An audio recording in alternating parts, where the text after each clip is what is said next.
तो स्त्रियों को इस अतिथोन्मुखी मानसिकता से बाहर निकलना है, विशेषकर स्त्रियां खुद अतीत की प्रशंसा करती है तो बड़ा यूं बेतुका लगता है।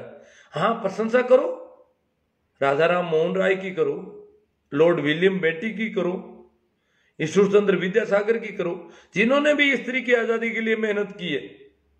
बाबा साहब अंबेडकर की करो, जिन्होंने संविधान में इतनी व्यवस्था कर दी। ज्योतिबा फूले, सावित्रीबाई ने लड़कियों को पढ़ाना शुरू किया तो बड़ा बवाल मचा पूरे गांव में। उसको मारने पीटने लगे कि लड़कियों को पढ़ाओगी, शर्म नहीं आती तुमको।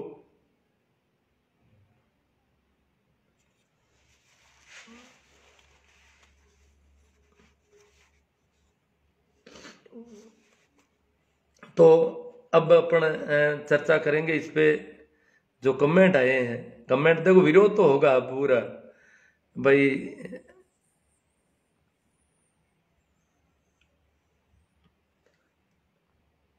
प्रणाम, राम राम, नमस्कार तो सबसे हो ही रहा है।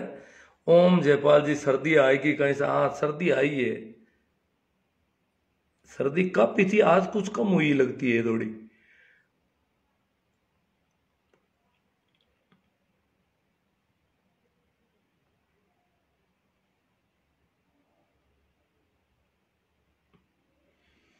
कालू राम जी, मैं सर आपकी सोच को हम सलाम करते हैं। कोना पड़ता कैलाश राम जी चौधरी, हाँ, वेदवी का कोना बहुत गलत है। मतलब ये वेदवी का कोना सब जगह ही है। घर से बाहर तो कोई भी विधवा कहीं निकल नहीं सकती आराम से। चंपालाल जी बेनीवाल बाड़ में से, गुरु जी हनुमान जी बेनीवाल जनता की सेवा करते हैं 24 घंटे। तो इसका मैं क्या करूं भाई। ओम जयपाल, इस पाखंड से समाज को रूबरू करवाने के लिए आभार।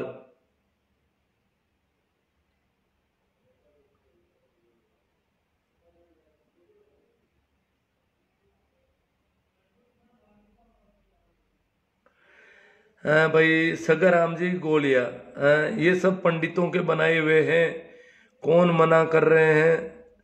वे आराम से बैठकर शोकाकुल है, त्योहार तक शोक प्रकट आदमी औरत सब रखते हैं। अब सगाराम जी पता नहीं कितना रखते हैं। आदमी तो 12 दिन में भी खुला घूम रहा है और उसको रोटी नहीं मिलती बेचारी को, विधवा को। खाने पीने भी नहीं दिया जाता ढंग से, चारों ओर से 4 जने पकड़ लेती है औरतें। उड़ती है तो पैरों से चलने नहीं देते बेचारी को। काम तो कैसे कर पाएगी? और राबड़ी पिलाई जाती है, पता है सगाराम जी? नमक, बिना नमक की राबड़ी। आदमी तो पत्नी मर गई है, वो मिठाइयां खा रहा है 12 दिन में, और पत्नी को राबड़ी, वो भी बिना नमक की। चाहे उसका छोटा बच्चा है, उसको दूध मिलना है उसका, फिर भी उसको राबड़ी के अलावा कुछ नहीं पिलाया जाता। वो बच्चा कमजोर पड़ जाता है क्योंकि उसको दूध ढंग का नहीं मिलता उस राबड़ी की वजह से। वो राबड़ी पी नहीं पाती, थोड़ी बहुत पीती है। अशोक कुमार जी कहते हैं, स्वामी जी मेरे गांव में बहुत होते हैं बाल विवाह गुजर जाति में। हाँ अशोक कुमार जी, ये जो रिपोर्ट आज आई है भास्कर में, उसमें भी ये लिखा है कि सबसे ज्यादा बाल विवाह ओबीसी में होते हैं। तो गुजर भी एसबीसी ओबीसी अभी मिलते जुलते ही हैं। तो इस उनके आंकड़े हैं, वो कह रहे सबसे ज्यादा ओबीसी में होते हैं। जैसे हमारे मारवाड़ में प्रजापत एक जाति है, तो प्रजापतों में शादी जो है, रिश्ता तो गर्भ में बच्चा होता तभी हो जाते रिश्ते तो, और फिर जन्म के तुरंत बाद ही शादी हो जाती थी।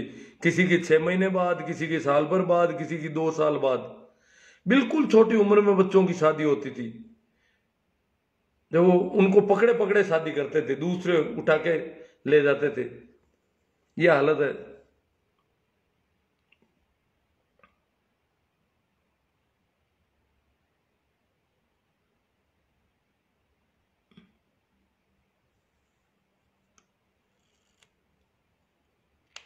अजय सिंह बिश्नोई, खेल के देखो तुम चूने से होली, फिर सोचो कि विधवा का जीवन कितना रंगहीन होता है।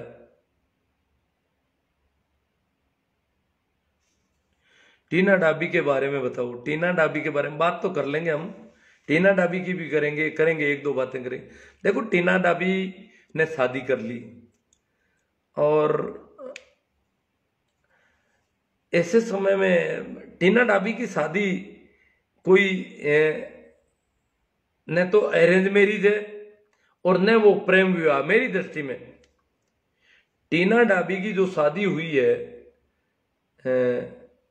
वो न तो अरेंज मैरिज है न प्रेम विवाह। हाँ, घर वालों ने स्वीकृति दे दी। अब वो दोनों जो है, टीना का वो हस्बैंड, मुझे नाम याद नहीं आ रहा है, ये दोनों ट्रेनिंग में साथ हुए। टीना यूपीएससी टॉपर इंडिया और वो सेकंड टॉपर। एक सलमान है, क्या नाम है उसका, वो सेकंड टॉपर था और ये टॉपर थी।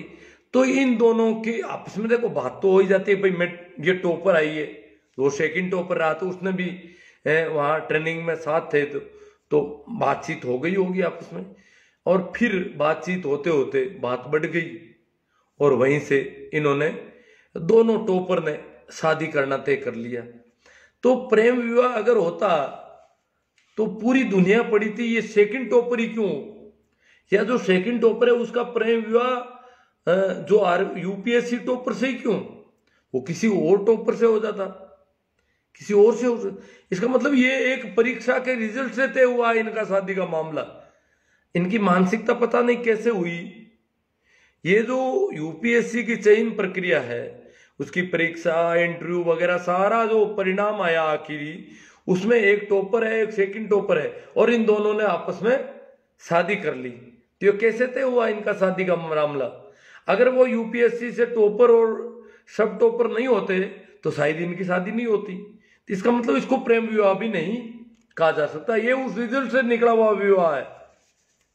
और इसलिए वो विवाह जो है, ठीक है, दोनों समझदार हैं, काफी क्वालिफाई हैं और उनकी अपनी जिंदगी का मामला, किसी की भी निजी जिंदगी में झांकने का हमारा कोई हक नहीं।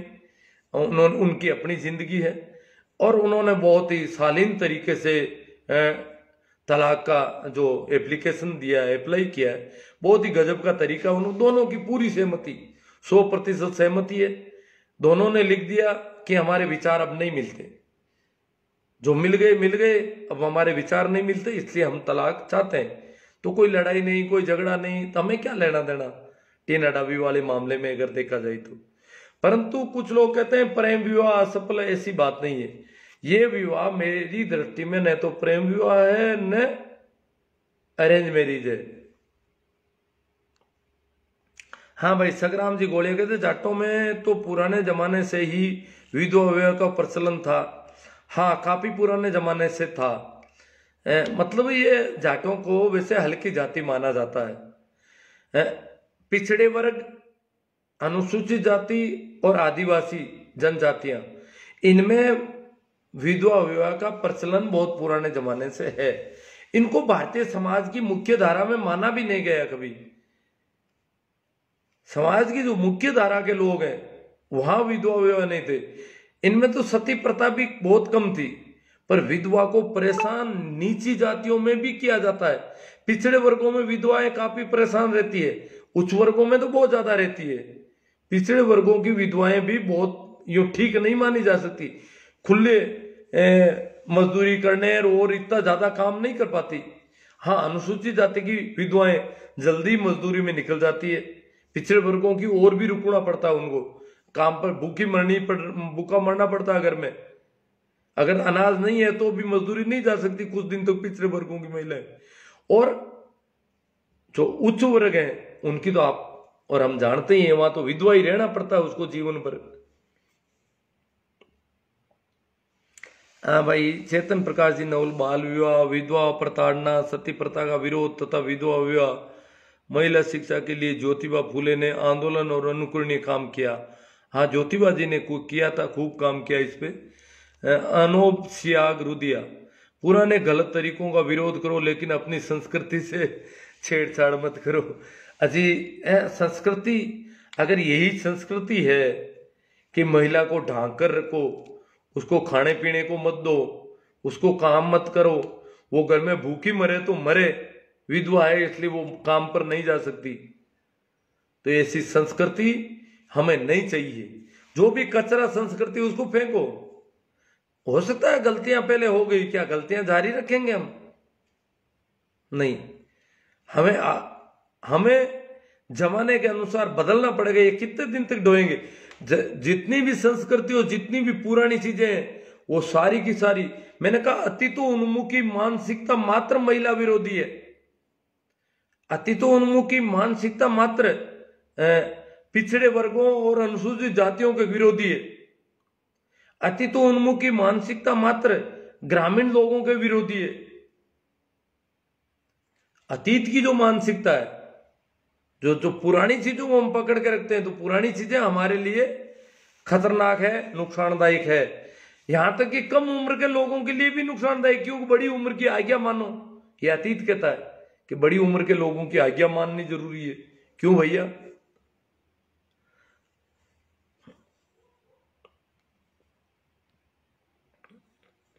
भाई करण परियार कहते हैं आपके विचार बहुत अच्छे हैं, आपके विचारों को समाज अपनाए तो बहुत कुछ सुधार हो जाएगा। नहीं अपना रहा है समाज, तो चल रहे हैं। जब विकास जी पूनिया, जितने आप बता रहे हो उतने खराब नहीं है सा जोधपुर में।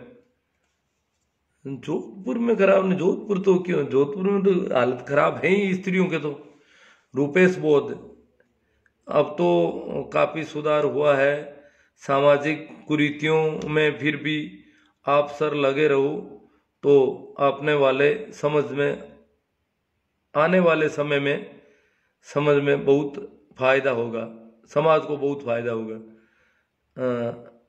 ये अंग्रेजी लिख देते हैं तो अटक जाता मामला। महेंद्र जादव, ओके सर, चलो। पाखंड और अंधविश्वास से मुक्त होने में बहुत टाइम लगेगा सर, बहुत टाइम लगेगा, सही बात है। अनूप सियाग रुदिया, राजा रामचंद्र महिला सम्मान को मैं तो नहीं देते थे, तो सबसे इस मामले गरीब इंसान था। हाँ, वो इस मामले में गरीब इंसान था।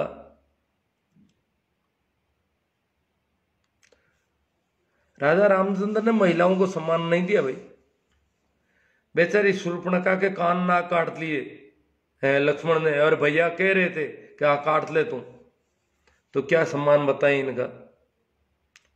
वो तो प्रेम निवेदन लेके आई थी। रामेश्वर लाल जी नानिया, 3 तलाक बिल के बारे में आप क्या सोच रहे हैं? 3 तलाक बिल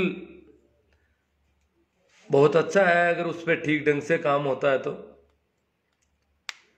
परंतु मुझे चिंता यहाँ की जो आस पड़ोस की महिलाएं हैं, रामेश्वर लाल जी नानिया, हमारे घर परिवार की जो महिलाएं हैं, उनकी स्थिति को भी कोई अच्छी स्थिति नहीं है। महिलाएं तो क्या, लड़कियों को बेचारियों को मनचाही जगह पे पढ़ने नहीं भेजा जाता। मोला राम जी, वाह सर क्या कहना है। भंवरलाल जी कटारिया, गुड वर्क। हाँ आमिर है उसका नाम है ना, सुखराम जी।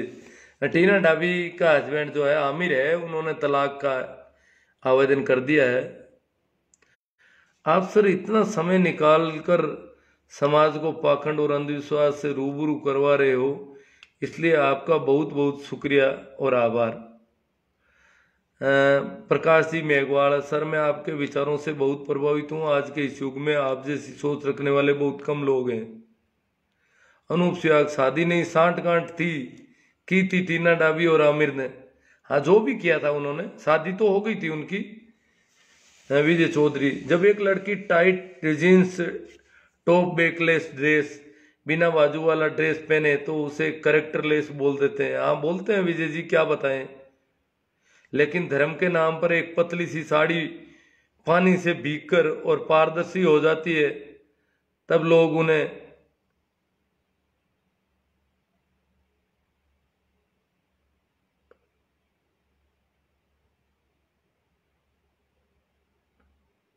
व्रती कहते हैं। हाँ वो तो व्रत कर रही है, नहा रही है पुष्कर में, गंगा जी में। डॉक्टर कुमार विश्वास कवि का प्रेम विवाह सफल चल रहा है। चल रहा है, कुमार विश्वास का चल रहा है, किसी का चल जाता है, किसी का नहीं चलता है। हाँ, विशाल भाई जाट कह रहे हैं कि विधवा महिला का अपशुकुन मानते हैं लोग गुरुजी। अपशुकुन मानते हैं तभी तो समस्या है बेचारी होंगे। करण परियार कहते हैं सभी को पता है कि ये कुरीतियां बहुत गलत है, लेकिन इसको कोई फेंकना कोई नहीं चाहता। जैसे अपन चर्चा करेंगे, विचार में बात आएगी, कर कैसे सकता है कोई आदमी? एक आदमी के बस की बात नहीं है, समाज का मामला है और समाजों ने जो तय कर रखा है वो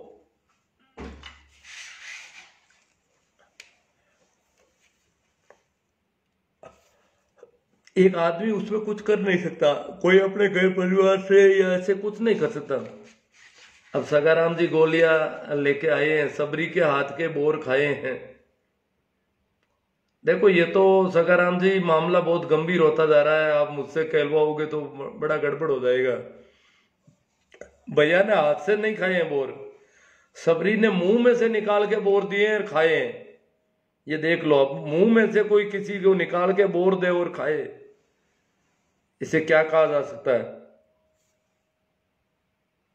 अब उसको बाद में कह दे कि वो तो बदसूरत थी, वो अच्छी नहीं थी, सुंदर नहीं थी, बहुत बुरी शक्ल की थी, तो ये क्यों उसको इतनी उसकी शक्ल के बारे में इतना क्यों कहा गया?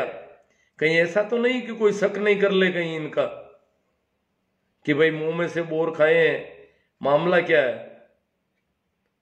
इस शक पर पर्दा डालने के लिए कहीं ऐसा तो नहीं हो कि उन्होंने उसकी शक्ल खराब बता दी हो। खैर जो भी है, सभी को मेरा प्रणाम, नमस्कार, राम राम, और यहीं विराम दे देते हैं। देखो मित्रों, आज तो मैंने ये ले लिया टॉपिक, कल वापस वही गीजू भाई वाला ही चलाएंगे हम बच्चों के साथ। जो महिला और बाल विकास, महिलाओं और बच्चों, महिलाओं को मैंने बीच में ले लिया, मुख्य रूप से तो बच्चों। महिलाओं के लिए तो आंदोलन चलने शुरू हो गए, कई संगठन बन गए, महिलाओं की आवाज भी छोटी मोटी उठ रही है। आने वाले समय में हो सकता है कि महिलाएं ये कानून बनाने में भी सफल हो जाए कि जन्मे हुए बच्चे का बाप उसकी टट्टी पेशाब साफ करेगा। दूध में पिलाती हूं तो जो उत्सर्जन करता है वो करेगा। ऐसा कानून भी बन सकता है आने वाले जमाने में, क्योंकि जो इतने समय से उन पर ये थोपा गया तो उसका उल्टा भी वापस हो सकता है। तो महिलाएं तो आ जाएगी, पर बच्चों की वकालत जो गीजू भाई ने की, हम उसकी चर्चा वापस जारी रखेंगे। और वैसे परसों 23 तारीख है, परसों में सर छोटू राम की जयंती की पूर्व संध्या है, तो उस पर लाइव रखूंगा। सर छोटू राम के संबंध में अपन चर्चा करेंगे, बातचीत करेंगे, और 24 तारीख को सर छोटू राम की जयंती को हम कैसे मना सकें इस पर काफी होगा। तो कल तो गीजू भाई वाला होगा और परसों सर छोटू राम पर होगा। प्रकाश जी बारा, जय हो जीवतारो, प्रेम छापरवाल जी। समाज क्या कहेगा, लोग क्या कहेंगे, ये सब जिस दिन लोग इन सब से ऊपर उठ सोचने लगेंगे तब सुधार संभव होगा।